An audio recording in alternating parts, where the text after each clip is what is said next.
let you know when we're live, hopefully pretty quick. Is this something you want me to put on my Instagram, like now that I'm live on Yeah, this? you can if you can if you want. Right. All right, we're live. Cool. Here we are. Got some lighting set up. I see that you've got your whole setup all dialed in. Yeah, I've got like a little ring light. Yeah. Yeah, so everybody always asks me about this room that I'm sitting in, and if you look right here, right by my ear. Yeah, around your beanie there, you can see it dancing around. Yeah, and then if I turn my head a certain way, like you can see it through the glasses. So everybody, I'll just show you. I don't have a room like this. I wish I did, but I don't. Not yet. Well, yeah, I just don't have a lot of use for it. So it's basically it's a green screen. Yeah, that's what you're looking at. And then I've got a camera that does it and that's automatically. That's something you can do in the setting. Oh, you're this is pre Hangouts, sort of like compressing of two images right there. Yeah, so it's there's Logitech makes, I think it's the C922 or something like that automatically applies a green screen, and you don't even have to have a green screen, but I find it makes the definition just a little bit better if you. Yeah. So I painted the wall behind me green. So it basically picks up on the pixels that aren't moving versus the ones that are, and then creates basically a motion map that way, I imagine. Yeah, I mean, I don't understand all of it, but I know it selects the green out. I used to work in visual effects and animation way before. I guess that's one of the things you wanted to talk about. So I know a little bit about how that stuff kind of works. All right, so let's see. So how should we start? I guess I'll introduce you. This is Paul Balzano. I've known about you for a few years, and you make knives. And the way that I came to know about you is through the Knife Thursday podcast. You remember? I don't know if they're still on the air or what, but yeah, I think they're still up there. But yeah, that first one with Chris, that very long, drawn out, very lengthy. Yeah, and it was it wasn't. I mean, I didn't so much just go out and buy a bunch of knives for me and stuff, but what caught my interest was what you said about design with true arcs. And the thing is once you start seeing that, you can't unsee it. I know that's when like that. I learned that literally from a friend of mine who I would say is my non-accredited design teacher. His name is Benno Russell. Yeah, he said those simple words, and it like burned in my head. Now everything I see around the classic stuff, and it's you could see when design is using true arc, straight lines, and when it's not, and the stuff that does use that sort of approach those are the better designed items or things that are around. I at least visually, to me, it really trips my trigger, and I have incorporated a lot of that into the knives that I've made. Obviously, when you're forging, which is I'd say I probably forge maybe 20% of the stuff I make. The rest of it's stock removal. When you're forging, it's difficult to be that precise unless you really grind a lot. And the forging, even though you're not true straights and true arcs, that you can sort of like the spirit of that ends up finding its way into the work. Yeah, it always does. If you yeah, that's the thing is once you have seen that, you can't unsee it. So and then it eventually it sneaks into everything you do. So I did a lot of poster design and things like that. I haven't done one for a couple years, but I used to do them for blues acts and things like that because I play the drums and I tour around and do all of that stuff. Too. But I'm a drummer as well. Not a great really? One, but yeah. Well, then you'll get a kick out of this I'm planning a video. So Ludwig made this made the Alex Van Halen snare. Okay, Okay. so they've actually made two of them. The first one was like, I don't know, maybe 10 years ago, and it was like a 7-inch deep rosewood snare. Uh-huh. And then the one that they made just like last year, in each of these they only made 200 of them, and you just can't get them.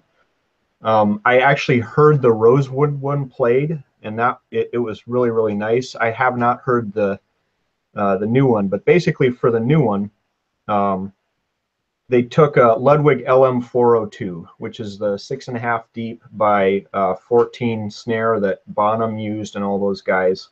I'm looking And it up as you talk about it, by the way. So I want to yeah, see. so he had actually I can put it up here. Obviously we're straying away from knives, but I like these things to be a little bit more organic, and the topic kind of goes where it goes. So I'm gonna share an image of it on the stream here in just a second. Um, so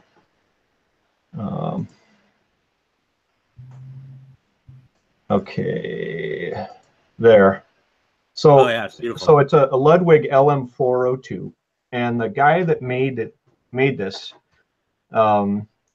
he had an old pitted LM402, and this is the snare that Bonham and tons of other people have used, and obviously Alex Van Halen has used that snare for a long time too. We had one that was pitted up because over time that chrome kind of lifts off, and Yeah, so he took an angle grinder to it, just ground did the that. chrome off. Yeah. And then if you look on there, those are die cast hoops and tube lugs, and they're copper plated. Uh-huh. And then there's a millennial strainer you can see there, Mm-hmm. and he's got a 42 strand snare wire on it. So is that So basically a pimped out version of the yeah, original? that's all it is. And then it came with this special hard case and stuff. But I mean, I wasn't going to buy one because I saw it too late. And then the second thing is like I had all the stuff to make this. Oh, you had it all laying Right. around already? Yeah. I mean, I have a basement full of drums, like literally, Okay. and so I You're had a serious? Yeah, you're serious. yeah My I had kit's long a gone. yeah well I had a 85 LM402, which is right from the Alex Van Halen era, Mm-hmm. that was all pitted out. So I'm waiting for the tube lugs. They should be here in a couple days.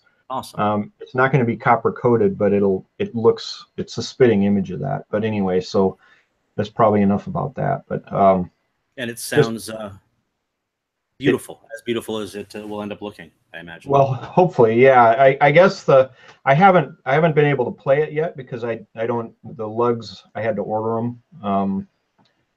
But hopefully, I'm gonna be playing big huge gig. You probably know who Buddy Holly is. You look Of like you're course. about my age. Well, Yeah. the last place that he ever played was in Clear Lake, Iowa, and he played at this place called the Surf Ballroom. Well, it's just so happens that I'm the drummer for the #1 Buddy Holly act in the world. Really? And So you're a so doctor, right? yeah, You're a yeah, physician, you're a drummer, and a knife yeah, maker. yeah. But I kind of dabble at the knife making. I do a Yeah. little bit of it. I Is there wouldn't any call myself a. is there anything else? I would say, oh, I have strong opinions on when someone's a knife maker and when they're not a knife maker. But I would We say can you're a get knife maker. But do you have anything, just as is like my little moment of interview for you, what's okay. something else that you do in terms of hobby that people really don't know about? Do you crochet or? No, my wife does. Did you ever watch Doctor Who? Yeah, So when I was a kid, I was a big dork, and it'd good. be Friday night, right? Doctor Who was on PBS. I remember. It came on at 9 o'clock, and no matter what was going on, I mean, I played football, I wrestled, and so like as soon as that game was done or whatever, I'd be at my house watching Doctor Who. That was it. And so there's a scarf from there. The one season, I think, or one of the doctors had this scarf that was like 12 feet long or something. And I bought all of the colors of yarn, and I found the pattern, and my wife made it for me. Genius. That's awesome. Yeah, And but anyway, do so you secretly wear it around, or just secretly, yeah, no, yeah, that's for around the house. that's awesome. I think I have worn it in public a couple times as more of a goof, and people just went nuts. Like, because it literally goes down and back, and it's like this huge scarf. It's And if shit hits ridiculous. the fan, I bet you that would be one of the things that you would take out of the house with you. You know, whatever given firearm or knife that you thought you could survive on, and that scarf, multi-use. Yeah, scarf, man. No, it's in a box somewhere. I don't know where it is right now, but anyway, so on the knife subject, Mhm. let's see. I'll ask you a question. All right. The number one question I was getting today was about the Mars knife Kickstarter. Do you want to go into that? Yeah, the Kickstarter either opened up their rules in terms of what you can sell through them, or kickstart through them, Mm-hmm. or knife makers just assumed through the wording that the knives were not okay to do, but became, obvious that it was okay. I forget who the first person who put something up internally. Pelton did one Oh yeah, maybe it was his. right at the very beginning. Yeah, that's right. That's the one I saw, and I thought it was. Yeah, 2015, November 16th. I'll share it on here. Mhm. Um, anyway, he's a guy I know. I talked to I him. don't. I talked to him for a pretty good long time at the SHOT Show last year. He's an awesome dude. Yeah, he's pretty knowledgeable about stuff.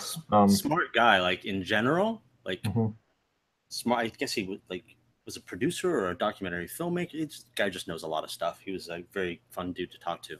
Yeah. Well, anyway, he the other thing is that he does like conflict journalism, and he sometimes gets some heat for maybe putting himself into situations and having to have other people bail him out. Okay.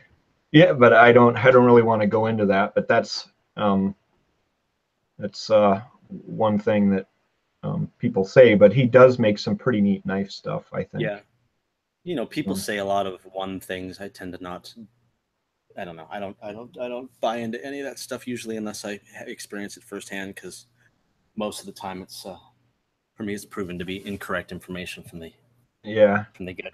Well, But I the appreciate what he did here. Like I'm remembering now that this was what I saw, and I was like, okay, wow, holy shit. Do you mind if I swear? I swear pretty regularly. So if I I swear, don't I care. It apologize. just no epitaphs. Okay. So yeah, I was like, that's really cool. So I sort of stuck that idea of doing like kickstarting a knife in my back pocket because I had been involved in one or two photography things as a designer before, and I really liked the culture of Kickstarter, which I think has become a little misunderstood these days, especially somewhat on the Mars thing. But uh, contributing money in exchange for an item to really initially really help a company either scale or start from nothing. Um, so yeah, I was very excited about the Kickstarter thing, and the knives being okay as far as they were concerned. And when the time was right, I went ahead Mhm. and did one specifically after I met my current business partner, Robert Vosa, or Bobby, I call him. Okay. With and his brand is Vosafran. Okay.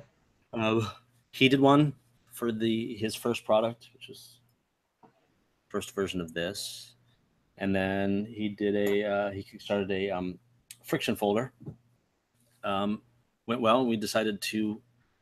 Uh, I decided to do mine, and we joined forces and pooled our resources to get a better than average machine to make our stuff as quickly as possible. And that's kind of where things fell apart a little bit. And I can get into Okay. that just a touch. So Yeah. I imagine people want to know not really as far as the Mars is concerned. Maybe not the knife specifically, but maybe some of the drama behind why it's late now. Okay. What's going So on? I guess when did you start the project? I guess when did you put it up? I don't know. I think it was about a year ago now. So right around a year ago, or maybe like a year and 2 months ago. Okay. And Because when was it fully funded? 4 weeks after that, so maybe it was like about a year and 3 months ago now, something like that. So Okay. it was fully funded 4 weeks after that, Uh-huh. and then obviously there's a lag time between when campaign is funded and the monies get transferred from Amazon to the established account, Right. which is like 2 or 3 weeks. And then I set an estimated delivery date for the first ones, which then they were going to go out in sort of tiers. So if Hmm. you're one of the first 10 and some of the premium material ones, those are the first ones to go. For 3 months later, and there was no reason why that shouldn't have happened, um, except the individual who we were sharing a shop with at the time, um, kind of, I guess, I don't know, I'll say dropped the ball to say the least, in terms of machining Bobby's Vosofran friction folders first, because his campaign completed first. His were going to get done first, and then mine were going to get done. And just months and months and months and months went by, and the work that Robert had paid our old shop partner for just didn't get done, and it kept getting pushed and pushed and pushed, and then we were sort of found ourselves in this difficult situation where uh, we either get kind of raw and go straight up. You got to make our stuff or you got to start programming the stuff for Bobby's knife immediately, or our customers are going to be very mad, or we just sort of like try and be as understanding and kid gloves as possible, and um, uh, just hope and pray that we can get this stuff started. It just didn't get started and just kept on getting pushed. So I ended up taking on the work, the programming and the machining of those knives, not knowing really anything at all about programming for CNC. So I had to spend time learning how to do that in Fusion, learning how to model in Fusion. I was already modeling in SolidWorks, but it was a different thing. And it just kept on getting pushed off and pushed off and pushed off. The Frick Bricks got delayed, which then delayed the Mars.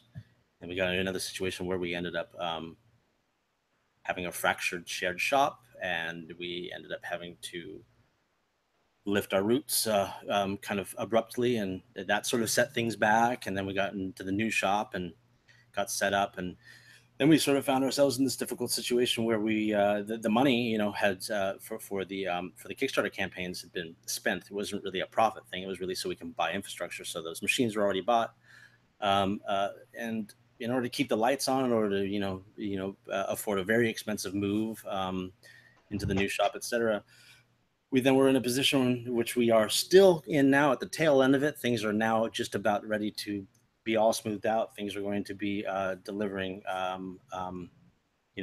in the not too distant future. I'm not going to give dates because that's expectations, but we were basically balancing doing work on the Kickstarter projects, making no money at all, and then we would have to retool the machine, switch over, do something to make some money so we can keep the lights on so that we can essentially go back and finish the Kickstarter projects, then have to stop that again, do some stuff to make money. So it a massive lag, a massive delay, but nothing in terms of some of the darker theories that have been thrown around as not why the Kickstarters are late. I'm not in Mexico. I haven't stolen anybody's money. I'm not smoking. All the money gathered, but it's just yeah.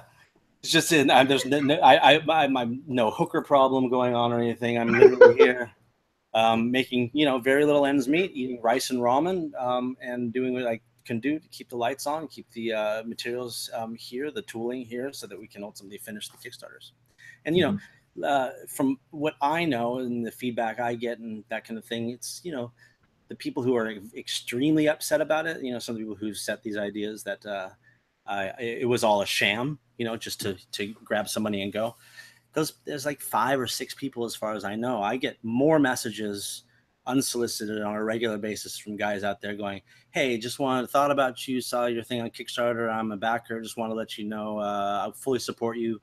Things take time. We just want the best product possible. Keep the faith and that kind of stuff." So, that's fortunately that's the case. And I know that there are frustrated people. Just know that I'm consumed by it every day. Whereas, if it pops into your head and you get annoyed by the fact that the Mars knives are late, you can feel lucky that it's not something that is in the front of your face, on your mind, every time you go to sleep, every time you wake up. So Yeah. Okay. I think that's fair enough. Anything else you want to say about it? No, I mean, the knife is great. The I guess some of the benefits of it being a little late is I had the opportunity to sort of like make some improvements to the design. Like, it now has a steel lock insert, where the one that was on Kickstarter doesn't. And it now runs on either bearings or phosphor bronze. Mhm.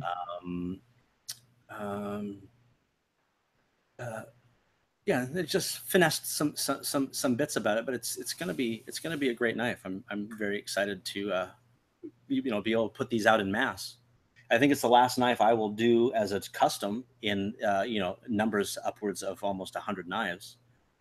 Yeah, that's a pain in the ass. Well, especially because I'm not building them like they're production knives. Like, every one of them gets my attention, like every custom knife would get its attention, because was always my intent to put that kind of work into it. But now, especially, how shitty would it be if a customer had to wait as long as they did, they get it, and then it looks like it was rushed out. Mhm. So now I'm actually extra time. I'll build a knife, I'll play with that knife for 3 days. It's working, I'll put it away, go on to the next one. So that's kind of how I'm doing it now, making sure that everything's working perfectly, and it will be like it'll exceed your customer expectations when they arrive.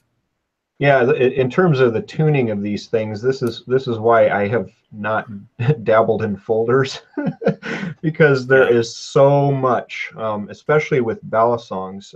I was in the shop when a certain company that I know was manufacturing these very, very high-end famous Balzano's for someone. Mm-hmm.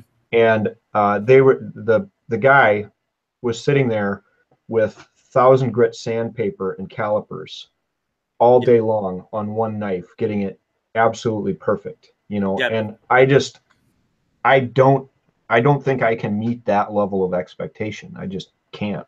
I think you probably could. It's.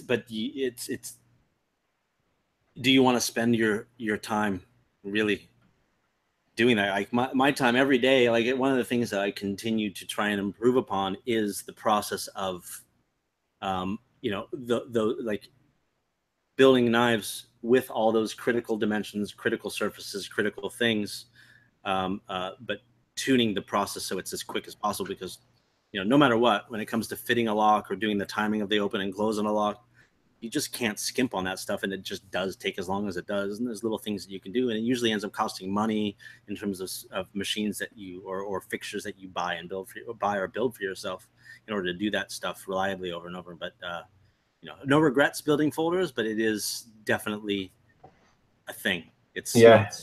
it's Well, and the market that is going after knives like you make, if everything isn't perfect, and it's so easy to miss something small, like you carry it around, you look at it, you make sure everything's perfect, and you miss some stupid little thing, and it's like it's a hand rub blade. Like, I'll hand rub a blade, get everything looking, as far as I think, perfect.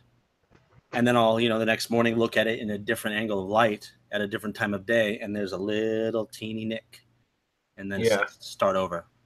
yeah, Yeah, but that's sort of the fun of it, I guess. And it's really has a lot to do with the reason why I don't feel guilty for making knives and then selling them for a base price of $900, $800, $900, because they really do take that much time. Yeah. Well, in certainly in that kind of a market, you know, that's way outside of my league. I don't own any machining stuff. I just have like a grinder and a buffer. Right. That's what I mean. Like, and an anvil and a hammer. like I was saying before we started going live on this thing, I love your work, and there's something caveman about it. It's not like rough, but you could feel and see that it is a handmade knife. And I think that's awesome. There's this debate, handmade versus CNC versus what you do is a handmade knife. Minimal machines. I mean, I'm sure you do a lot of your work, and you've got those big guns because of filing. You must use file. Well, yeah, I grew up playing sports. And I still do a lot of physical activity, but I don't want to give people the impression that I have a bunch of muscles or something. I'm still kind of a skinny. That was my joke. Yeah. Okay. So I did not say that, people. No. Anyway, yeah. So for if you look at a lot of the stuff I make, you will see aspects of Jimmy Lyle's work in there, and which we had kind of a conversation, not directly about this, but we've talked about Jimmy Lyle before. Mm-hmm. Yep. And specifically the elements off of his stuff that I've kind of more or less taken, and I admit it freely, is the long clip going, you know, for a blade that's, you know, a bigger blade, that long clip that goes, you know, a third of the way back the blade or more. Yeah, I think the first time I saw that was on the Rambo knife, which was my first exposure to a custom knife. There was one for sale at Pony Express Guns in the Valley where nearby where I grew up. And I used to go in there, and I was not even, I was into guns and that kind of stuff when I was a kid, but I would see this thing. I was like, I would stare at it and go, I will never be able to afford to have that, but I want it so bad. Yeah, I want one too. And now I can afford one, but I won't buy it because I like the idea that it's out there and I don't have it. Right. Yeah. You know, even though I could buy one, I'm not going to, because I like the idea of wanting it more than I like the idea of owning it. Well, if I ever get around to making that Rambo knife for the next movie, which I'm not actually making for the movie, it was starting out like it might have been a possibility for a second, but I still have the knife design. If I ever get around to making it, I'll send you one. Right. Are they making another movie?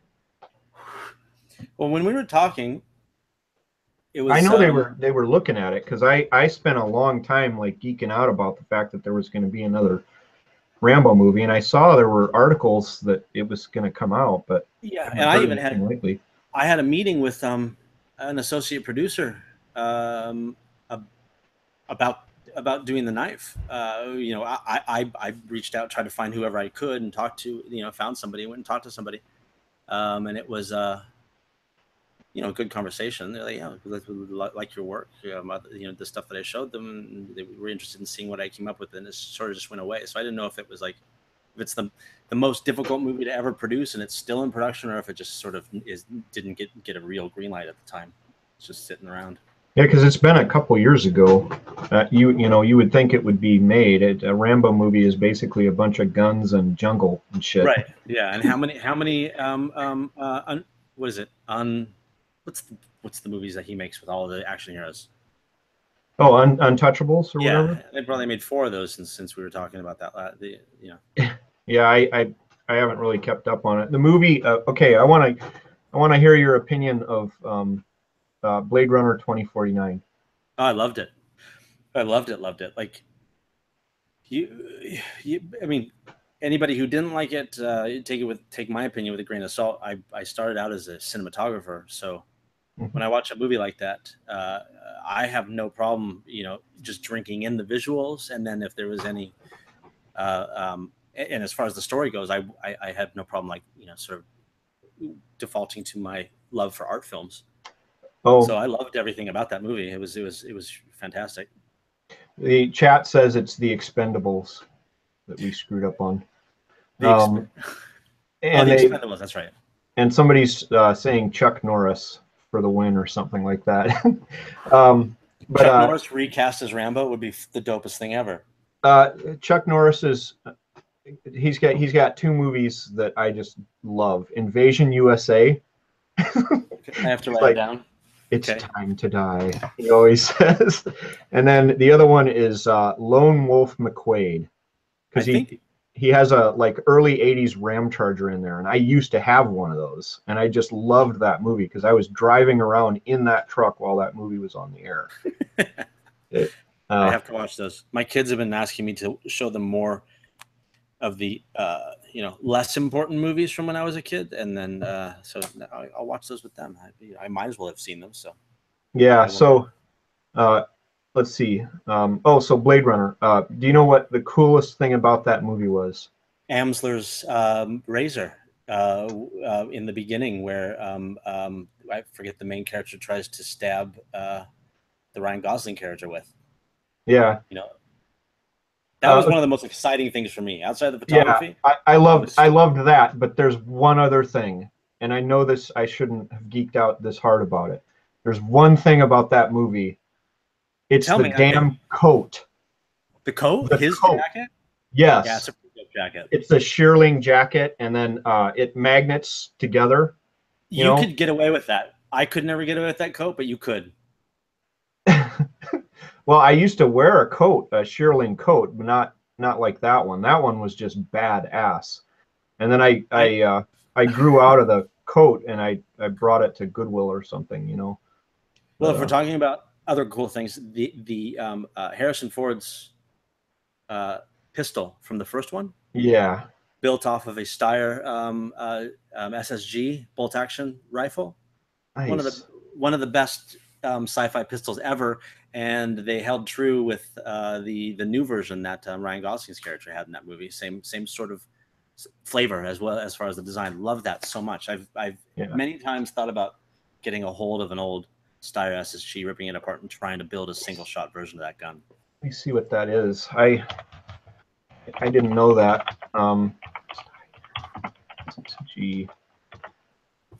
I'll put it up. Oh, so you mean it's a rifle though, right? It's a 308 bolt action Steyr SSG receiver. Yeah, okay. I'll put it up here. I had no idea about that. So that's what you're talking about? Yeah, that looks exactly like it with the. Yeah, try searching Steyr SSG P2K. Okay, I'll find that. Steyr. Oh, here we go. Right, the fourth one over on the top. This one. Yeah. That. So, yep, there it is. So there's the bolt handle. Oh yeah, and the way the back, you can totally see it in there. Yep, and that's why when I had enough money to afford a Steyr P2K, I bought a Steyr P2K because of my love for that pistol. But also the Steyr P2K is one of the best bolt guns out of the box I've ever used. Yeah. 16-inch barrel. Wow. I guess I didn't. I'll have to look into those. I didn't know anything about it. Let's see. So Chad is saying they didn't like the fight scenes as much because the hair and makeup is always perfect on the women after they're like getting punched. And like, I don't know if you've ever been in a fight, but like it's not that way. Yeah. Yeah. I've been in two very bad fights. Like while you're fighting, it's not that bad, but after you're fighting, it's really bad, and you end up looking really bad.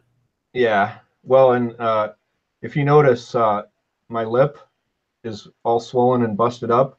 I had a fight with a ski pole yesterday. Oh, jeez. I caught an edge wrong, and the pole went and whacked me in the mouth hard enough to bend the ski pole. No way. And your teeth are okay though? Yeah, they're fine. Yeah, and I didn't even know it happened because I fell down at the same time.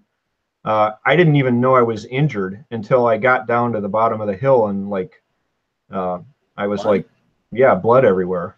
And I'm like, Jesus. what the hell is this? And then I felt and I had this big fat lip.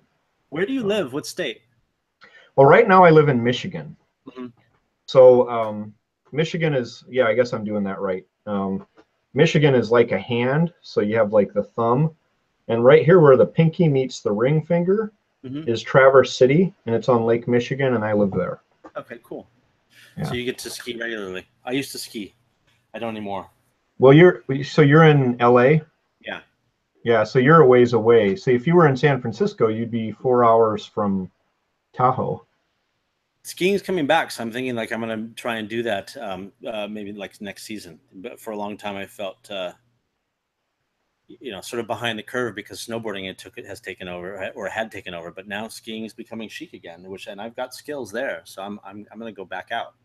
Yeah. There's I have never been on a snowboard. I did when I was a lot younger, kind of ride around on a skateboard, but I wasn't like a trick guy. It was more like transportation.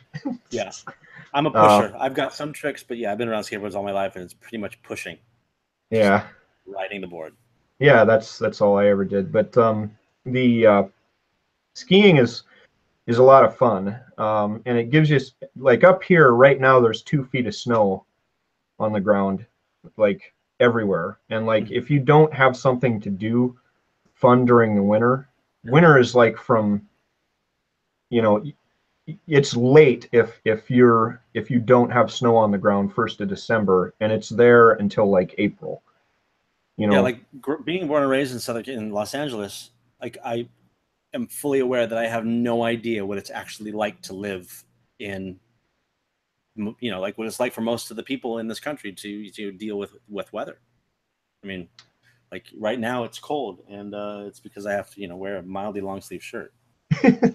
yeah, I have 2 long sleeve shirts on, but it's anyway, yeah, but it's just a different kind of life or whatever, you know. Speaking of that, I'm gonna turn my air conditioning off because I am no longer sweating. 1 second. Okay.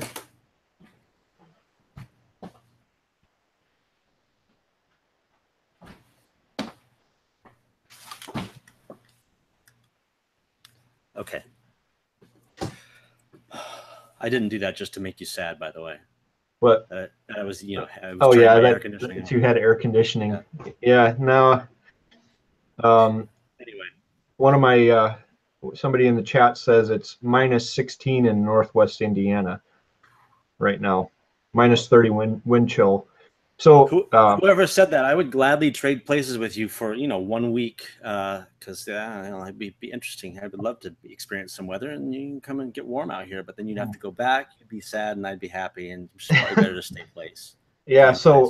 so the where I live, and it was this way when I lived in Chicago too, right? Up here, it doesn't really get as cold as it got when I lived in Iowa. And it's because we have the lake, and the lake is this big heat sink, and it offers us a buffer. Now, the lake is there, and the lake is warm, and once that warm, moist air hits land, you get snow. So it snows almost every day. You'll get like an inch or two. Mm-hmm. But, it doesn't really get all that cold, and there's not really as much wind. Oh, okay. So I would think of being on the lake that it's just gusting all the time, but well, for whatever reason, it doesn't blow as much here as it did when I lived like in Iowa. I mean, it wind all the time. In Chicago, there was wind, but it wasn't near as bad in in Iowa. And I think the main reason they call it the Windy City is because it's windier than like L.A. or right. or someplace. And then you've got the buildings, and the wind gets kind of pushed through these small areas, and it's like putting your thumb over the end of a garden hose. Yeah, that's cool. That's So the wind is wind is one of my favorite times of the year. Like when it's windy here in LA, or around starting sort of just before October. uh-huh. I love that, but I don't know with global warming and the other things going on, whatever it is, we didn't really get our wind this year. So Yeah, you just guys talking got a about lot the of wind fire is though. yeah, like so much. Like Jeez. it's insanity. Yeah. I'm stuck inside in the shop, so I can only experience really any of that kind of stuff. People sending me images or whatever, but it's nutty stuff, intense stuff. Yeah. So, knives. Knives. What do you want to talk about? Um, I don't know. Oh, here's a question. I gotta ask you this. Mhm. Um, let's see. Oh, they wanted to know about a SpaceX knife, and so I don't know anything about that. I haven't. They said more background on the SpaceX knife. I can't give any more background on SpaceX knives or SpaceX Okay. for now. Let's just assume that you know um, I myself and my business partner got to visit SpaceX in a sort of on a sort of formal invitation. Um, I could say that, and I will also say prior to me going to SpaceX, maybe a year and a half ago, I like to make these statements in order to manifest things about what I want to do in the future and Positive about thinking and such. positive thing. Yeah. And so I decided that I was going to design, at least make the prototypes, if not all of them, the hand tools for the astronaut mission. Um, Again, I made that statement, told my closest friends about that I was going to do that, decided that I was going to do what I needed to do to make that happen. And, you know, let's just say going to SpaceX might be the first step in that. Who knows? Right. So I mean I don't know anything about all of that. I just put it out there because they asked. I have no Yeah. idea about any of it. So Oh, yeah. I mean, I bar we I can talk a barely little more even about know it. what SpaceX is. Yeah. I mean, you So can see I'm into space. Bobby's into space. So, my dad worked. That's how my dad worked in the aerospace industry here in the Southern California. Not Sonny Balzano, my birth father, but the man who raised me, Ron Steck, was a design engineer in the aerospace industry and also in the firearms industry. And that's how I learned to use machine tools. Um, uh, so yeah, space and the aerospace industry has always been sort of like in the background of my feeling about who I have become as a maker and designer, and like my education. So cool. um, Um, this is a funny story. Uh, there was this kid. Well, he wasn't a kid at the time. There was this guy I knew when I was a resident, and he was brilliant, absolutely brilliant guy. Went to Harvard, all this stuff, and he was training in plastic surgery, mm, kind of right around the same time I was. And his last name was Hughes, yeah, okay. and uh, he would never admit it. But eventually, I got him to admit that his family did contracting for the aerospace industry and stuff. And I'm like, So come on, dude, you're a descendant that's a or big you're a deal. relative. Yeah, I know. And he looked exactly like him, That's except crazy. except that this guy was huge. By huge, I mean he was 300 pounds, 6% body fat. So what was he, like 6'6"? No, he was about my height, about 5'11". Oh, wow. Wow. Yeah, and well, and he was an Olympic shot putter, Mm. and then he just kept bodybuilding. So I used to go over to the gym with him, and he would bench press like you couldn't put enough weight on it. He was doing like 500 or 600 pounds, and I'd just be like, "Oh my God, if you have a problem, you realize I can't spot you, right?" And he's like, I can't even imagine.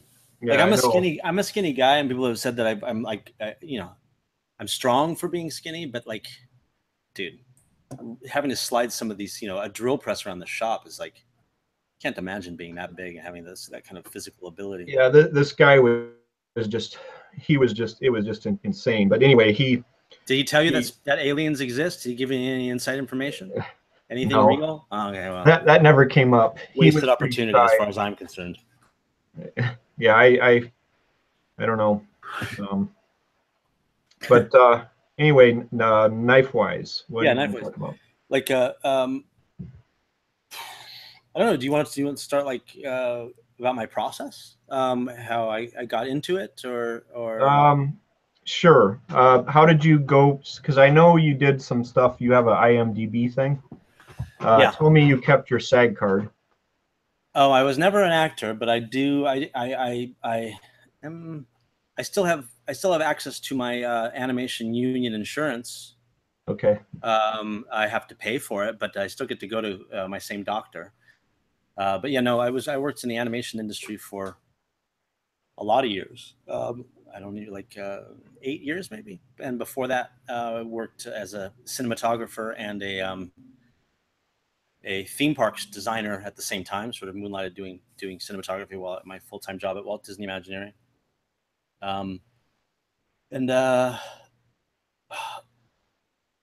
let's say the way is like I'm not going to tell the whole story, but there was a point in time where I had an opportunity to start a media firm, a media division at a themed entertainment company that I was working at. I was working as an art director for a big theme park that was going to be put into the desert over in Abu Dhabi, and the economy went south there in Abu Dhabi, so the project got canceled. So I went to the owners of the company and said, like I'm a cinematographer. I've done a little bit of directing. I've got relationships with media clients who need media. What do you say we started a division, and if I can bill a certain amount of money in a 3 month period for you guys, make me 50% partner in that. So we went ahead and did that. I actually was able to bill more than I said, and then went and said, okay, now it's time to let's sign the paperwork, 50% ownership here. And they went, no, it's okay. You can work here for us, but we decided we're not going to give you ownership. So I went ahead and went okay, and I left. And my clients decided they wanted to go with me. So I started my own firm. Then with another friend of mine who was working at Nike at the time, we started. He came back down to LA from Portland. We had a firm for a while, really pretty vibrant firm. We did exciting work, and one of our clients was Nike. Didn't you do a Nike store or something like that at one point? Yeah, Was that you? Or? there was a store.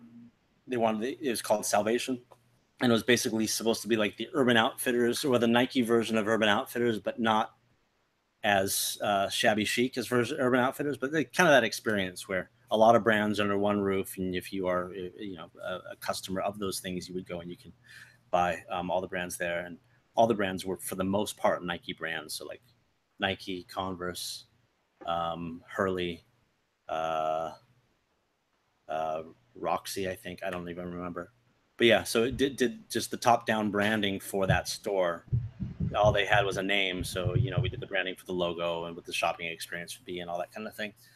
Um, and during that process, we also put together collaborations, say like between G-Shock watches and a graphic designer, a graphic artist. So like um, at least introduce the idea of doing that. Um, and in that, I had to work up a bunch of mock product design stuff. So the Nike saw that I had a good design sense in terms of industrial design, and then I got to do um, uh, a knife under the just an incubator project for Nike that involved a knife. And when I was doing the knife, the idea was I was just going to design the knife and find someone to make the prototype. I didn't realize the custom knife industry was one where it's essentially exactly the same as the art industry. I don't even think that a lot of knife makers really realize that, but you can't just go to a painter and go, will you paint this painting that I did the mock-up for? It's kind of the same thing in the knife industry. It's very difficult if you're just a nobody to go and contact a knife maker and say, I have a knife that I need built. Would you be interested in building it and pay you for it? And everyone's like, pretty much no. But I get it now. Someone hit me up now. It's like not how really it works. So I was kept hitting a wall in terms of that, and I just decided, fuck it, I'll make it myself. Got onto USN, got on the forums, bought Bob Trezilla's book on knife making. It all was pretty straightforward stuff, and made my first knife. Not really intending on being a knife maker, but did it to just complete the project, and it turned out really really nice. But then again, along the way, I started realizing that you can actually make a living making knives. And through my research, uh, I was researching knives prior to designing this one, and hope not to piss anybody off, but at the time, which was about 4 years ago, every knife I saw, the vast majority of the knives I was looking at just were awful as far as design goes. And I don't just mean aesthetic design; I also mean like, practical design or engineering design. But like mostly aesthetically, I was not excited by what I was seeing. And the ones that I was excited about they tended to have a detail or two or three on them that was just ass. And I was like, why is there not one simple, just archetypal, simple Dieter Rams style design approach knife out there? So I said, oh, okay, fuck it. I enjoy making them. I can see I can make some money doing it. I can maybe elevate or at least introduce design into the knife world at that sort of like level, or taking up that gap that I saw was void in the knife industry. And decided I could maybe do some good in terms of introducing some other kinds of design and engineering into that void. So I sold my firm and bought all the equipment I needed to make knives without knowing how to make knives really at all. And then I was just it wasn't really a choice. I just became so passionate about it so fast. It was just what I realized I was going to do for, at least the next 5 or 6 years, if not forever. I'm not unexcited about doing knives ever. I mean, every day I get more and more excited about doing it. It's like the oldest tool known to man is a cutting implement. And, when Google DeepMind takes over, and all the jobs that a computer is left to do, I feel like, maybe I found myself accidentally in an industry that is actually going to be useful for humans by humans as we go on into the future. Who knows? But yeah. What is, back up just a second, what is Google DeepMind? AI, the progression Yeah, of okay. AI technology. I've been getting very much into that whole subject lately. I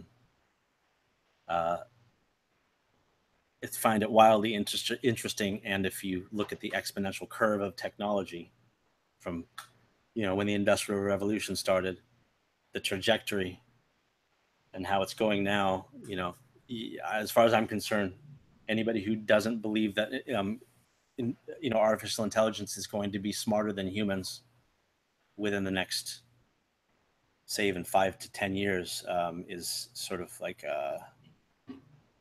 blind to the next phase of human evolution, as far as I'm concerned. Well, and just look at the technology we're using right now was inconceivable 5 years ago that we're using to broadcast here. So I'm not very good at predicting the future, but it's a natural thing that I'm sure we're eventually going to get some computers that are pretty powerful, whether it's artificial intelligence like people are thinking of it being, or whether it takes a different form, I don't know. But watch some videos on Google DeepMind, and what it did in terms of non-logic based gameplay. What was the name of the game that it played? I know Go. They've been playing Go, yeah, and chess, and it just obliterated the master, the current human master, and now plays itself. It plays itself and beats itself, and then it plays the one that beat itself before, and it's not stopping. It's not stoppable. It's like just learning and learning, becoming more powerful. Yeah, because it can do. I mean, it can do it doesn't have to sleep. Right. It doesn't have to eat. It doesn't have to stop, and it can do calculations a lot faster than a human can. So it makes sense to me that eventually that will happen. So someone in chat asks, "What is? Do you have a tip for a beginner knife maker?" In terms like. Just a general, advice you would give. Be careful of social media. Yes, yes. Be careful of forums. Yes. Um, don't stay too humble, as in don't be a bitch. If someone is talking shit on you and you have something to say about it, definitely don't give in to this idea that there are a group of, sort of the old gatekeepers, and that you need to in some way prove yourself or pay your dues. If you're a beginning knife maker and you really believe and you just want to do it, it's something you want to do, then you're a knife maker. Don't let anybody tell you that you're not a knife maker yet. If you're making knives, no matter how crude and rough they are, if you love it, you're a knife maker. Mhm. You may be a hobby knife maker, you may be like not a full-time knife maker, but you're still a knife maker. So then after that, just like, I would say, like, learn the basics, like learn how to grind. Don't try and be a hero. Don't try and grind with no jigs. It's all bullshit. Like, at the end of the day, you are making a knife. None of this shit, even from here back, matters. The only thing that matters is that right there. That's really what you're making, is something to carry an edge to cut something. How you get there, it doesn't matter. So, um, um, just do it. And the most important thing to focus on first is heat treat your steel property and learn how to sharpen. Um, After that, then whatever you want to do it, and don't let anybody tell you that it's right, wrong, or otherwise. And if people are interested in your work and you want to sell it to them, and just be true to yourself as far as what you want to do as a knife maker, and fuck what anybody else would say. And you will definitely make enemies. You'll definitely have haters. But it's not about that. Who cares? What really matters is that you're making a tool that somebody eventually may need to use to save their life or someone else's life, or even just, like, whittle a piece of wood and make a kid happy with a dumb toy that you might make for someone in the park who runs past. Um, so yeah, and if you really want to get into it and you care about design and doing something that is going to leave a mark for you in this world as a knife maker, stop looking at other knives and start looking at things other than knives, because you definitely want to try and keep your own voice as a knife maker and a designer. And the worst thing you could do, in my opinion, no matter what kind of artist you are, whether it's a cinematographer or a knife maker, is studying too much of what had once been done, because you can end up getting in these ruts of, like, repeating the same kind of stuff over and over again, where if you remain um, oblivious to a lot of that stuff, that's where the possibility for doing new things can happen. Not because you want to go, I want to be known for a new lock, but because you just invent something that you need for that particular knife because it needs to be there, not for any other reason, but that kind of thing.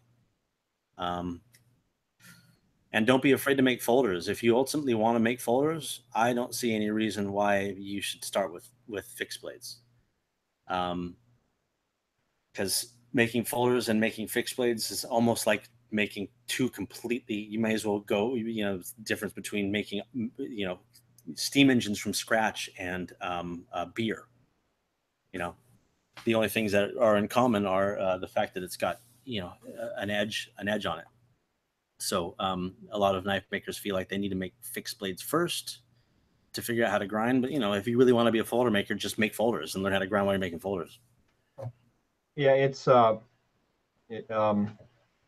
I guess there are people who make folders with like files and things like that, and grinders, but the kind of stuff that you're making, I would not be able to reproduce that with hand tools.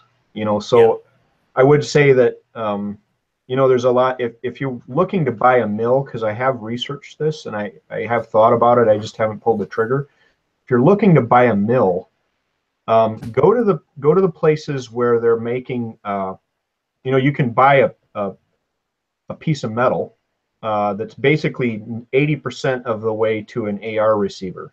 Right.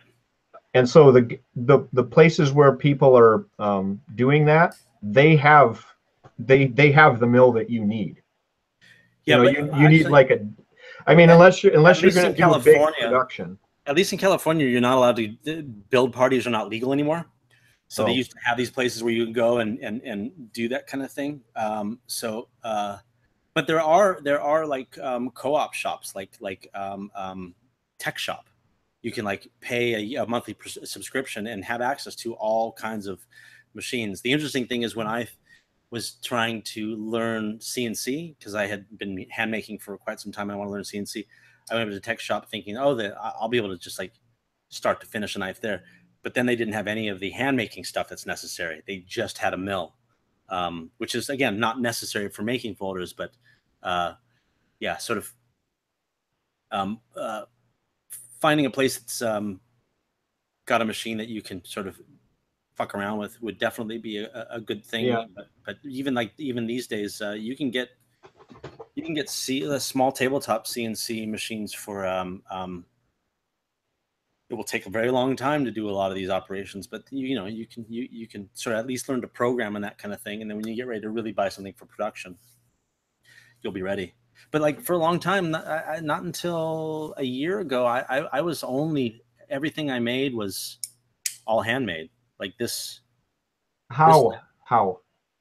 So this knife was entirely handmade, Yeah, like but not how? no water jet at all. So basically, I would just get a piece of tie Hmm. plate.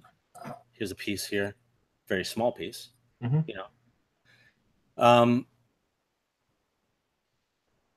I would do all my engineering in Fusion or before that SolidWorks. So I essentially built the whole knife and knew it would function properly before I built the knife, but it was all in a 3D model. So I would model the whole thing in SolidWorks 3D, not just draft site where it's like vectors, but fully. So I would know how deep my countersinks needed to be, all the dimensions of that stuff. If the countersinks that I had defined would fit the size of the screw head, knowing what tooling then, drills I needed to buy, all that kind of stuff. So I'd be able to make a whole list. And then I would just essentially print. Let's see if I have anything here.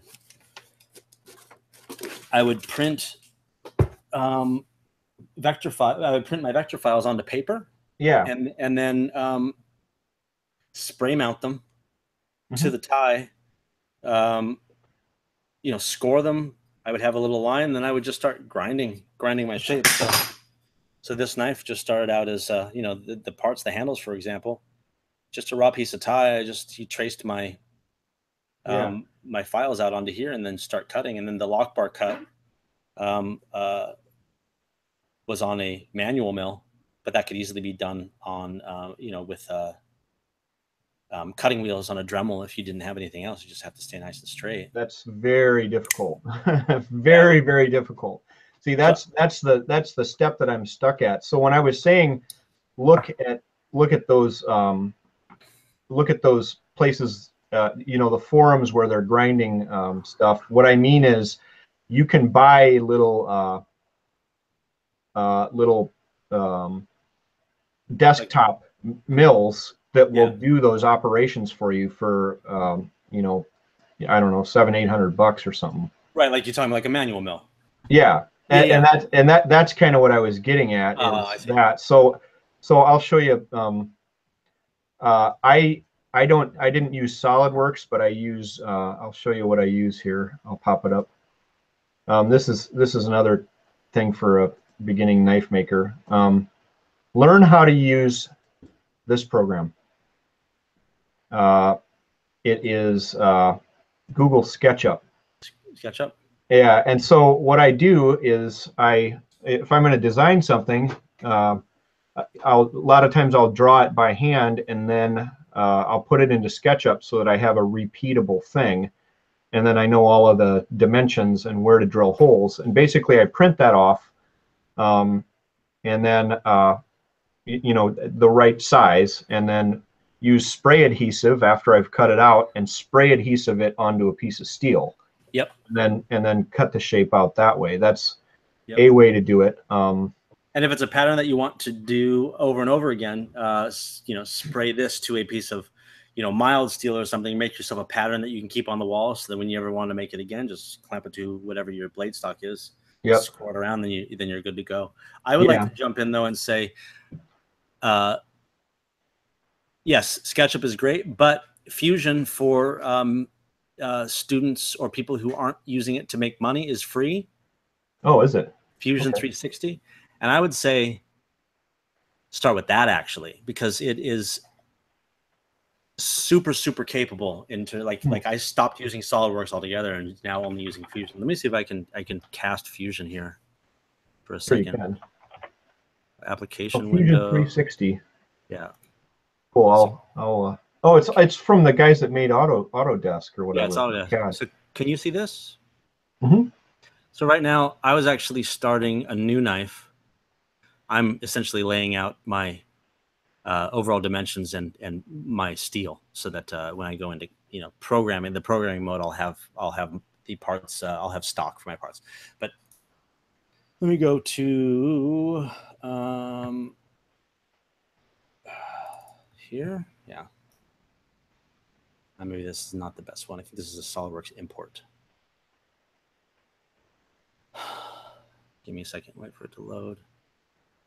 Yeah, that's a SolidWorks import. 1 second. What's that? Let's go to the FOU. Master.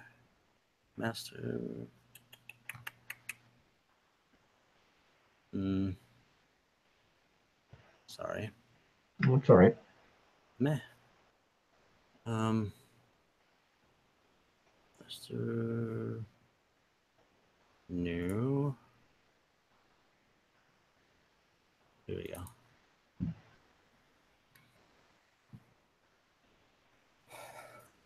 So this knife,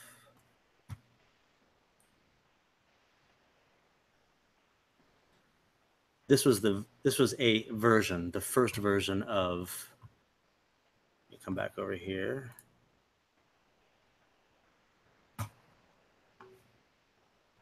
Whoops.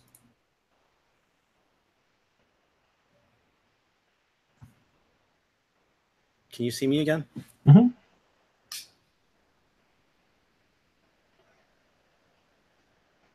So this knife is the FOU flipper, 3.75 flipper. So essentially it started out like that.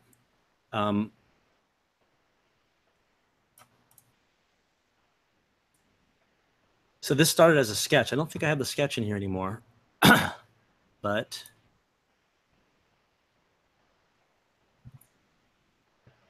when you are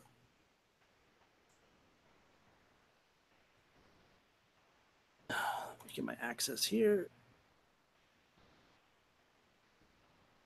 So I can, Oh yeah, you can see where everything's going to end up. fully designed. And if you looked at the lockup geometry of this on the inside, like if I have collision detection on, it will actually stop on the stop pin, which I'll also model and put in there. So, and if you wanted to animate this, you can even apply forces to see sort of how many foot-pounds it takes to deploy the flipper and have it come out. And you can even stress test and simulate your materials to see if your lock relief on your lock is in the right place. Let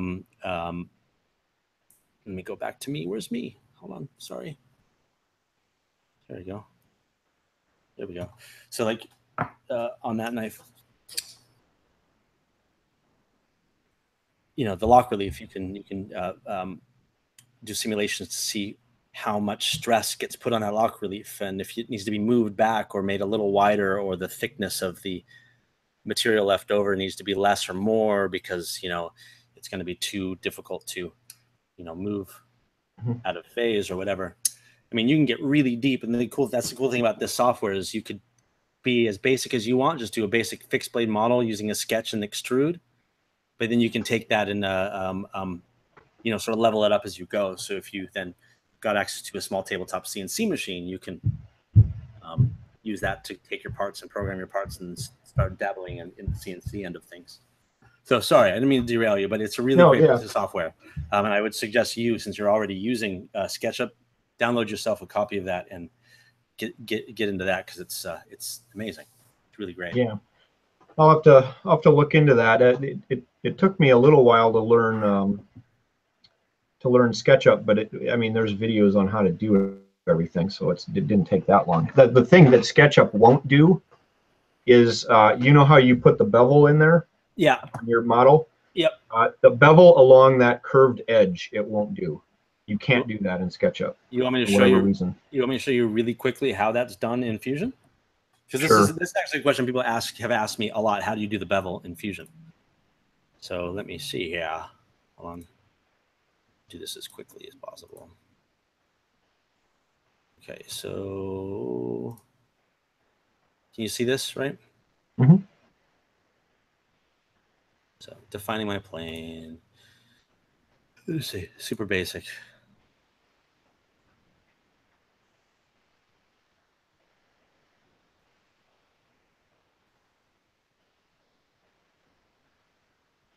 Whoops, sorry.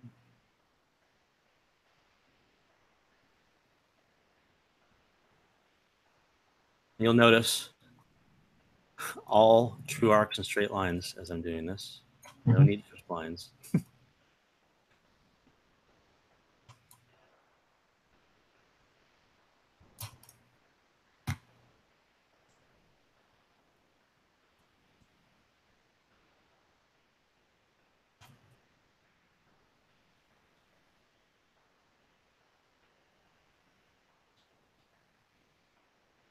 Quick and dirty.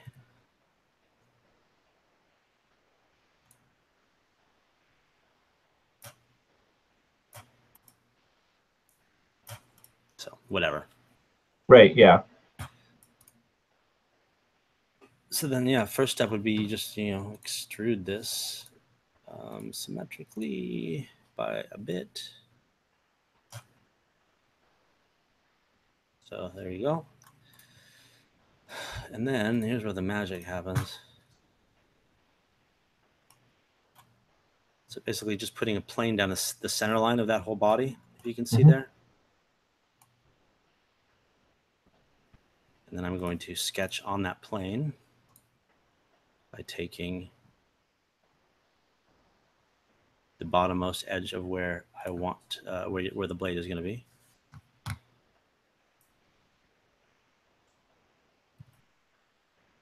Sending that out just a little teeny bit.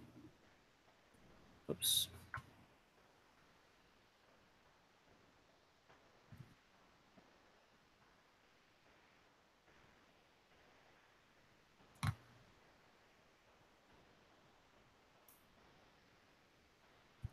Come on, dummy. Sorry. I was on a roll. I got slowed down there.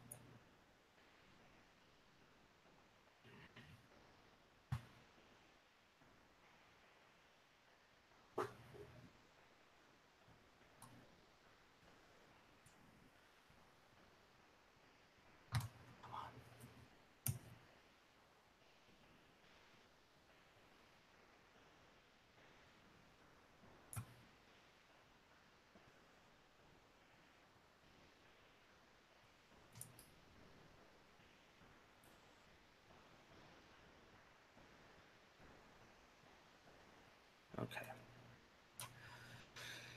So you have where your edge is going to be. So I just put a new sketch plane along that path.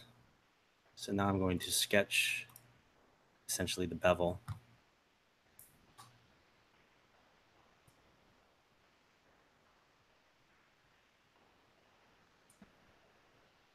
And when I'm doing this, I'm essentially looking like this piece of geometry, the sketch I'm drawing right now is essentially the my belts.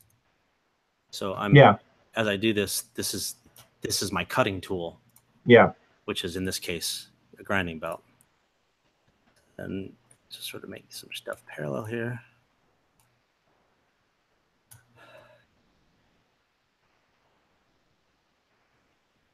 So you have that shape. So I'm going to sweep that shape Hmm. along that path, perpendicular. Sorry, no, parallel. And there we go. Yeah. Yeah. See, I cannot make that happen in SketchUp. It screws up when you That's do the when you go around the corner. yeah, and that's SolidWorks would also kind of do that. And the really cool thing about when you're I mean SolidWorks will work also, but the really cool thing and something to pay attention to. I don't know if you can see over here. There's two sweep orientations. One is parallel, which is parallel to um, um, the what is it the axis running sort of or Hmm. this sketch line here. The other Hmm. one is perpendicular. Parallel is how knives get ground. Hmm. Perpendicular isn't. So if you were to say do this knife, if you were to start hogging the material in a CNC machine, and then you're going to take it over to finish grind it on a grinder, parallel is where you want to be, because that would be sort of how you swing a knife. Hmm. Like, I don't know, I can't do it here, but as you're grinding, you're sort of you're not angling it tip to tail up or down. You're just swinging the tip, pushing the tip either closer or further away from the belt in order to get that sweep up there. Right. So yeah, it's a awesome piece of software. Cool. Highly recommend it. All right. Well, we're at about I think about an hour and 15. You have anything else you want to? Yeah. If you just to touch on the beginning knife maker thing again, if you're a beginning knife maker and you are actually serious about doing it, like where it's what you have to do with at least a good portion of your time for the rest of your life, buy good tools. Try not to buy the cheap tools. Buy tools that will last you, because if for some reason you decide you then don't want to do this, you can sell those tools probably for what you bought them for, and it's going to make your learning curve and your ability to actually make knives a lot quicker and easier, because you're working on equipment that is not loosening or failing, or that you don't want to have to fight your tools while you're also trying to fight grinding steel. It's that's a bummer. And the tools you would need in order to the basic ones that you need if you're building a folder would be, like Kyle just put up, a good grinder. And there are good grinders that don't cost a ton of money. Like I guess the Wilmot grinders. I have friends who have been making knives for a lot of years, really, really great knife makers, working on the cheapest Wilmot grinder you can buy. But yes, a good grinder with a at least a horse and a half horsepower motor and a VFD, pretty much like what you see in that picture. A Like a Grizzly mill, um, $800, $900,000, $1,500 mill would be awesome. A buffer, a drill press, a nice square, good drill press. Square meaning um, uh, when it runs 90 to the table. It's not some weird angles. So a good solid drill press and a lathe. You're gonna need a lathe for turning pivots down and that kind of thing. And if you can, get a surface grinder. Actually, if you're making folders, as far as I'm concerned, a surface grinder is necessary, because folders are all about maintaining flatness from part to part so that you can get centered blades. Yeah, that's a big issue right there. Having that Yeah, blade be centered, and again, this is why I have not gotten into that realm yet. right. I don't. The things that I'm missing from your list are the lathe, the surface grinder, and the mill. Yeah, and you don't even really need a lathe. I mean, you can take care of a lot of the turning stuff with a cordless drill and running it against your grinder in order to turn sort of pivots down and that kind of stuff. You can get away with even using your mill as a lathe, putting the tool in the vise and your part in the chuck, and using it like a lathe that way. Hmm.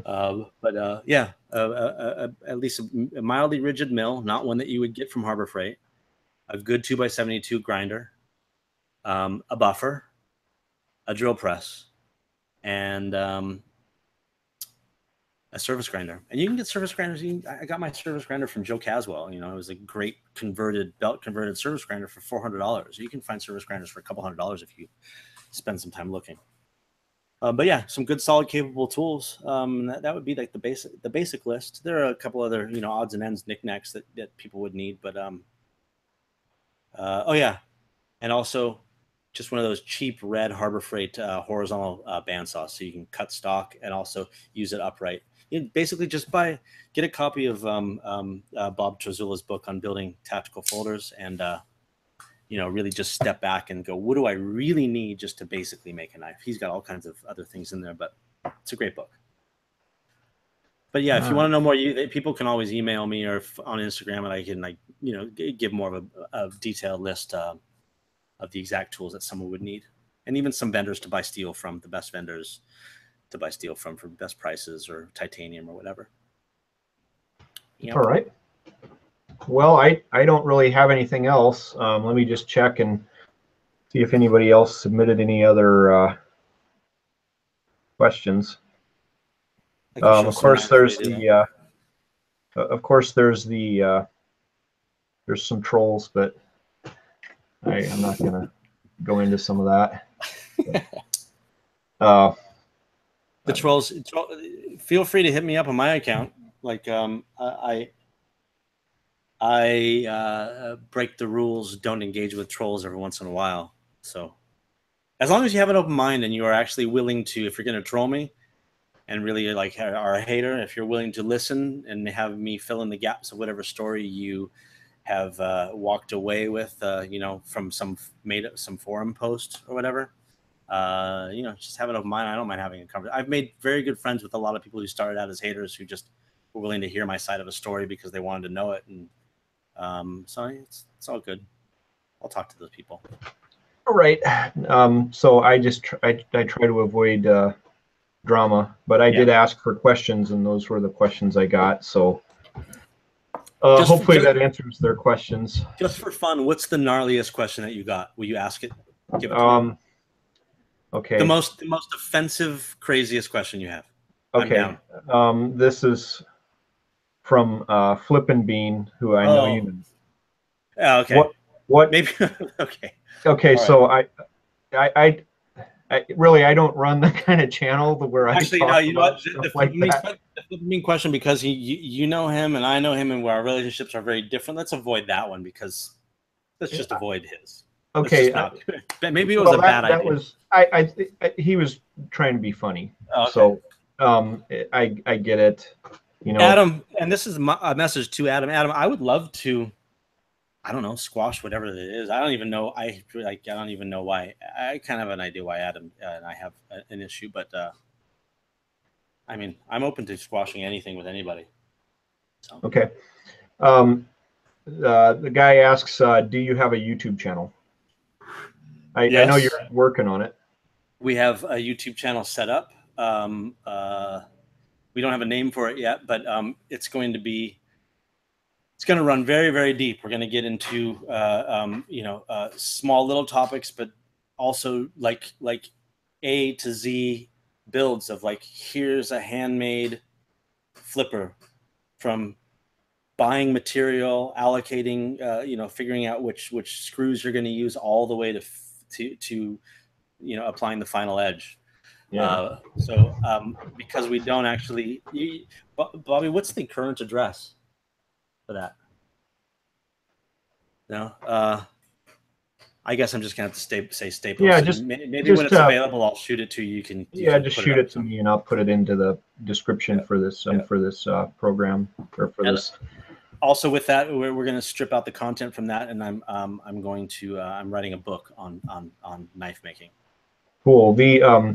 I will tell you that the how-to videos are the things that do the best on my channel, where you start with something, and the one that I made recently, let me see if I can pull it up here.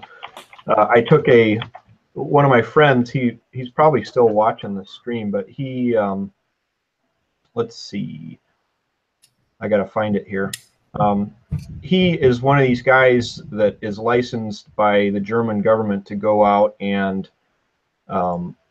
use a metal detector to dig up old shit. And so a lot of times he will find, like live rounds, like grenades. I think he found 6 grenades last year. Does he have a channel like a very popular channel that deals with that? Because I may have watched his stuff before. Did he find an MG42 machine gun at one point? I'm not sure. I'd have to ask him that. I know he had a big channel at one point, but I'm not sure if he's. I know he's got a channel, but I think it's kind of a small one right now. But anyway, he dug up, and I'll put it up on screen here. He dug up this piece of an old 88 millimeter artillery shell. Oh wow! And I had no idea whether the steel was even hardenable or not. So I took and I took and heated up a small piece of it, and then tested it using an RC tester. See, there's the little piece. Basically heat treated it, and I found that yes, indeed, it was hardenable. Mm-hmm. So that was good. And then I took it and forged half of that shell into a good shape. And I show all the different steps, the buffing, making the handle, this is a pain in the ass, by the way, making your own guard. I hate doing that. That takes forever. But actually, I do have to disagree with something you said about freehand grinding. Yeah.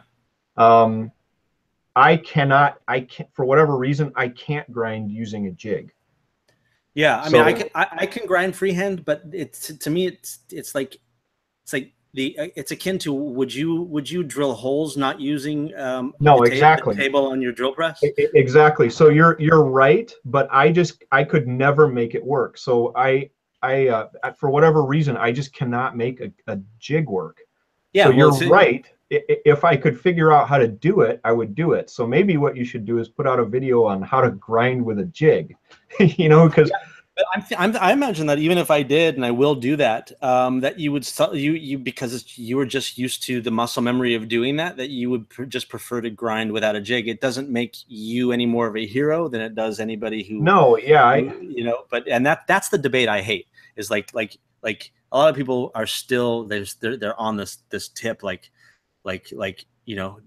grinding freehand is the only way to actually consider yourself a real knife maker, which is not. But if you can do it and you're capable, then that's awesome. Yeah, you make. Yeah, I mean, your stuff is awesome. I just can't. I physically cannot use a jig. I've tried it. I even built like a little jig. I watched a YouTube video, and everything ended up fucked up. So, I double stick my blades to a 1-2-3 block, and I grind the platen on. I'm not grind. I angle my platen on my grinder to the angle that I need, and I just put the 1-2-3 block on my work rest, and there it is. What's a 1-2-3 block? It's a machinist block. It's called 1-2-3 because it's 1 inch by 2 inches by 3 inches in dimensions, filled with holes. Oh, okay, yeah, I know what those are. Yep. Yeah, so I'll just double stick, my blade to that, and have then angle the platen instead of trying to angle the. Exactly. Yeah. Okay. Every time I've tried anything like that, it just ends up all kinds of fucked up. So I don't even try anymore. You know what? You should come out to my shop in LA for a week and learn how to build folders. And I'll sometime maybe come to you for a week, and because I don't know how to forge. I don't know how to forge. I only know stock removal. I don't know how. It'd be super fun. Well, I wouldn't be the guy to learn forging from. Every time I put one of those videos up, all these blacksmiths troll the shit out of me. They're like, "Oh, you're so terrible. You've got like weak arms and all this stuff." But are you able to shape your material the way you want it to? Yeah, and it ends up looking good, but apparently they just.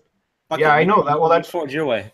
Yeah, well, exactly. And then I go and I click on their stuff, and they have no videos. And it's like, so how am I supposed to verify that you're this badass master blacksmith, like razzing me, So I don't even engage them. I just ignore it. Yeah. Because it's a fight you just can't win. If you saw how I cut my detent holes, you know, a knife maker who does it the standard way would probably look at it and go, "You're a fucking stupid moron," but it works for me. My detents I think are great. So you know, again, like that goes back to there's no right or wrong way to do things. Everybody has their own way, and if at the end of the day you get something that you can truly look at and you're 100% happy with, then fucking good. Fuck it. Fuck everyone else who would say otherwise. Okay, so my German friend says no, he doesn't upload or record his digs. The government actually doesn't want him to. He says he has some more relics I could turn into a knife, though. Ha ha. So I'm supposed to be shipping that to him, but I brought it to the post office, and they said I can't ship it. So I'm going to try, which I think is BS, because a lot of times they just don't know. Like, I don't know. Like, I've had different post offices when I've like been trying to ship a knife to someone. They say we don't ship knives, and I'm like, bullshit. I buy knives all the time, and you ship them to me. You know, but that's... but anyway, the apparently it has something to do with Germany. But I specifically made that knife to the dimensions that are legal in Germany. So I'm going to bring it to FedEx early in the week and see if I can get them to ship it. Or take it back to the post office and just say it's a dildo. Well, now you're making me turn red. That's one of my greatest superpowers, is embarrassing people. Right. Well, anyway, so I think we've done an hour and a half. Thanks for coming on and chatting. Yeah, and as far as my YouTube channel goes, anybody who wants more information, where I'm going to do videos from like designing knives to building knives to steel, have guests on talking about stuff that I don't know a lot about, like people who forge, Damascus or pattern welded stuff. So yeah, once that's up, you'll be able to send in requests for stuff, and I really want it I want it to be not only entertaining but really a place for learning, because it's a resource. And I can tell you that if you do how-to videos, if you want to know why this channel has 15,000 subscribers, which actually in terms of YouTube is pretty small, but and 4 million video views, it's because it's almost all how-to videos. Yeah, that's awesome. And it's as long as you put out good information and verify that what you're doing is correct, especially if you show it, show every step. That's the secret.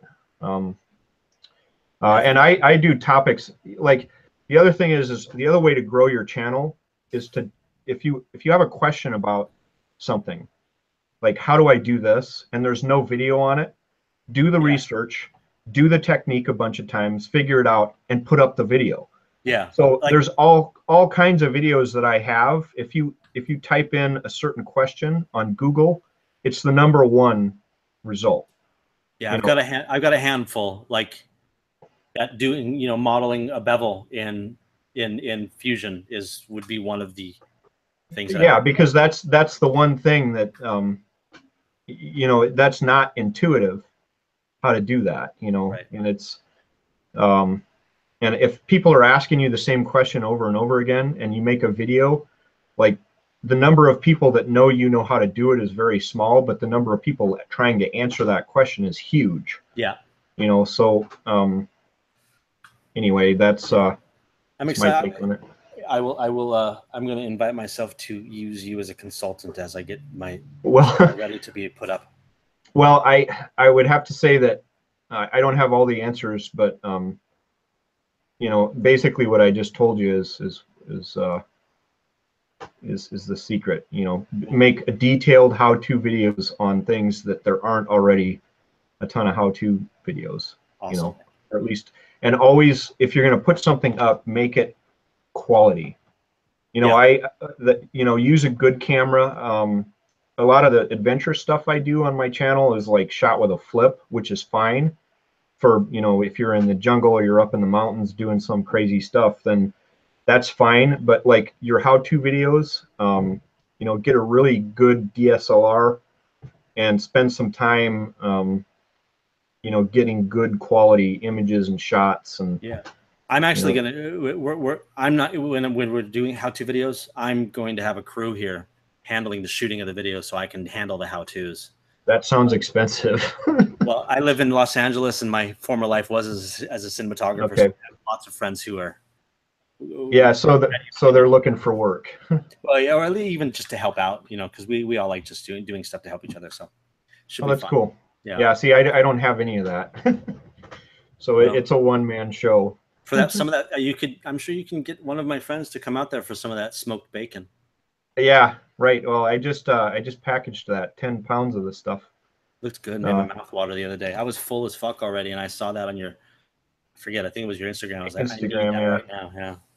Yeah, so the story behind that bacon is my family used to raise this one rare breed of pigs called Tamworth hogs. Mm-hmm. And the only time I've ever seen that anywhere in the movie is, uh, or anywhere in any kind of literature or anywhere, was on Downton Abbey. Oh, really? When they got pigs, they got Tamworths. And Oh, I'm like, oh crazy. my God, those are my pigs. So these particular ones, I found a couple piglets and I hired this 4-H kid to raise them up. And then they butchered them, and then How many obviously I do my own. I do you had have? two. Are they food now, or do you have? Oh, they're food. Yeah, Oh, they that's what are. that bacon is. Yeah, yeah, yeah. Yeah. You gonna So get, you gonna get a couple more and keep the yeah, stable going. yeah. Once these are eaten up, yeah, I'll get I'll a couple more piglets and go. send you I'll send you a knife if you send me some bacon. Right. Yeah. I mean, we'll have to talk. A We'll have to knife figure is that out. worth significantly more than bacon. Well, whatever. You have the bacon. I have the knives, and that exchange is it's worth Right. it. It sounds worth it to me. Yeah. Well, this is real bacon made by a real guy I know. I'm hungry now from again. Iowa. Anyway, thanks for Thank you. coming on. Thanks for And having me on. I appreciate it. yeah, We'll have to swap. You and me, come on mine yeah, when I'll it's come ready on. to go. Here's the other thing I always say is that I am not a knife expert. I'm expert in two things. Okay, I'm an expert surgeon and I'm an expert drummer. I am not an expert knife maker, and I don't try to present myself as one. So as long as people understand that I'm not trying to say that my opinion is God's word on anything, um, I'm cool with it. But that's a disclaimer I always put out there, Right. because anytime you put yourself in the public space, um, you're going to be open to a lot of sniping. Uh, and I actually quit the Knife Journal podcast for almost a year Was it because because of the amount of? it just, and the other thing is like people, where I got into trouble was people were constantly adding me to these random Facebook groups, right? And I never really participated. But one time I asked a question on how to do something on one of these Facebook groups, and they just got nasty as hell. And I'm like, all I wanted to know was the answer to a question. I didn't. Was there a nasty angle like, well, you're the expert with No, the podcast, no, you it should was it know? was just it was just a bunch of petty shit. Like, let me see if I have an example of what I was trying to do. Um, there it is. Beautiful. You Hmm. see the bevel on the top of that knife, how there's no plunge line? On the swedge. Yeah, Yep. there's no plunge line up here. Hmm. And so I was trying to figure out how they did that. And I just, the one guy's like, this is the only way to do it, blah, blah, blah. And I'm like, okay. And then like another guy said another way, and then they all started fighting, and somehow it all splashed back on me. And I'm like, fuck this. Can I see it from the top? What do you mean, like this? Yeah. So Let's see. the swedge. Then it it leaves the blade not because you're going at a shear angle, but because you're actually curving away and out. But you just don't Well, see a you severe you have plunge. what you have to do is there's no plunge line back here because you have to imagine that the plunge line is out here. Right. Okay. Hmm. So so that's what you have to do. Now the other thing about this knife there's something. This is a. Remember, we were talking about true arcs. There's Yes. a lot of those in here, and there's one feature about this knife that um, that that really ties everything together, and that's the angle of the guard. I could see that. Instead It's of mirrored on the back. right, instead of being straight up and down, it's angled forward. Mm-hmm. You know, and that was something that I don't know. I'm sure other guys do it, but that was something I kind of came up with Yeah, it's beautiful. And on my own when I was looking at it. I could see But that angle is even, I would imagine it's tangent to, if you continued the radius yep, where your finger is down, all of those yep, angles probably are tangent to that radius. yep. That's a 15-degree forward angle. Yep. And the reason I did that, again, you were talking on that podcast about how the 50s and 60s Ferraris were all true arc design. Right, which blows your mind when you yeah, you're like, how could that be? But if you look at it flat on in an orthographic view from the front, the side, the top, all that kind of stuff, and then connect them, yeah, they're all built with true arcs. It's pretty fun shit. yeah. And so, you know, the other thing is that when they're trying to give the idea of it being aggressive and being like motion, they angle things that are normally straight up and down. Yep. You know, that's the one of the other things is to suggest like aggression and motion. If you angle things that are usually straight, you angle them a little bit, it makes it look like it's leaning forward and trying to go. Yep. So anyway, that was. Let me show one last thing since we're on this topic. One last thing in Fusion. Like that's how I design knives. Oh, cool. You know, so just like you had your angle in the front, you know, obviously these angled lines, this one and this one, are not tangent with this circle. But, you know, if you were to do, you know, you know, just having all these shapes speak to each other, like the center line of this, Yeah. you know, how the center line of this is the angle, because if you look at, this is the silhouette of the knife ultimately. Mm-hmm. Well, not this one, but so there's the knife, you know, so this line, which is the center of this, creating this under here, these are tangent to that guy, and blah blah blah blah blah blah blah blah blah, you know. Yeah. So the other question I have is, do you have a book that you would recommend for reading about true arc design? No, I don't. But whoa, what's going on here? Come on. Oh, something happened. I'm doing something dumb. I don't. But the best piece of information would be just now go out into the world and start looking at things that you, I guess, look at things that are regarded as well designed. I guess the easiest, most accessible are Apple's products.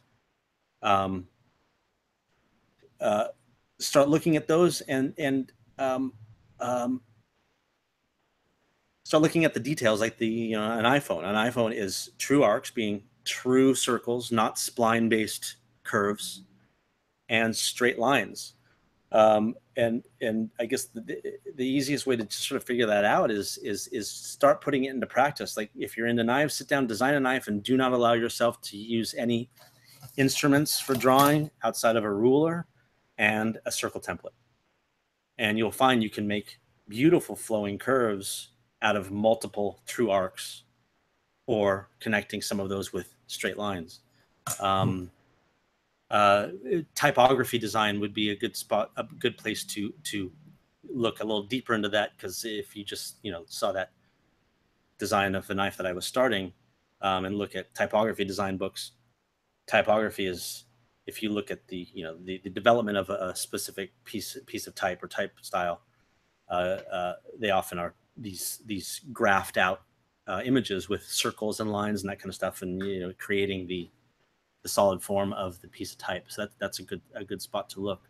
But I guess moreover, just do a lot of drawings and look at things, and, you know, in terms of like I'm going to look at that and only find the true arcs and straight lines, and it'll start to just sort of seep in, just like you had happened to you, Kyle, when I first talked about that on the other podcast. Yeah, but I'm gonna have a big section. I'm gonna do a big section of that in my book. So I guess you'll have to wait for that if you really just need a piece of literature to read. Well, yeah, I mean that's the thing is that when I heard that, I actually went out and tried to look that concept up, and it's not something that's easy to find, and it's not in any of the books that I've seen. So, that's yeah, it's not something that. It's not something that's really taught. It's something more discovered, like listening to interviews, like by designers, mostly like Bauhaus designers from Germany. I guess the best person to look into would be Dieter Rams, the guy who was responsible for Braun design and the guy who inspired the Apple design. But yeah, Dieter Rams, and study some of that stuff. It's good stuff. Okay. Cool. All right. Well, thanks again, and thanks for everybody who's watching and suggesting questions and all of that. So, all right. I had fun. Thanks. Yep. Bye-bye. Talk soon.